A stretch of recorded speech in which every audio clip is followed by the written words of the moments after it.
మీరెప్పుడన్నా కాణిపాకం వెళ్ళినప్పుడు స్వయంభూ శ్రీ వరసిద్ధి వినాయక స్వామి వారి అన్నదాన సత్రంలో అన్నదానం ఎప్పుడన్నా తిన్నారా?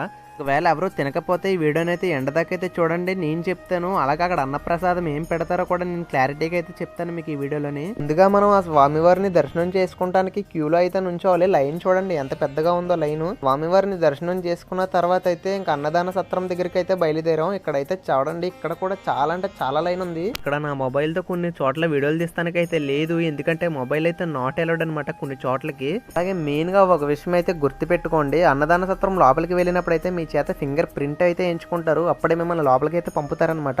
అలా మీరు అన్నదాన సత్రంలోకి అడుగు పెట్టారో లేదో టేబుల్ మీద అయితే ఒక అరటాకులో భోజనం అయితే రెడీగా ఉంటుంది. ఇక్కడ మనం ఐటమ్స్ గురించి మాట్లాడుకుంటే పులిహార, పప్పు, చట్నీ, అలాగే కొంచెం బంగాళదుంప ఫ్రై అయితే వీళ్ళు సర్వ్ చేస్తున్నారనమాట. చాలా అంటే చాలా టేస్టీగా ఉన్నాయి నిజంగా. అలాగే ఒక ఐటమ్ అయితే బ్యాలెన్స్ ఉండిపోయింది, అదే సాంబార్ అనమాట. సాంబార్ తోనే ఫినిష్ చేసాం లాస్ట్ కూడాను. చాలా అంటే చాలా బాగుంది.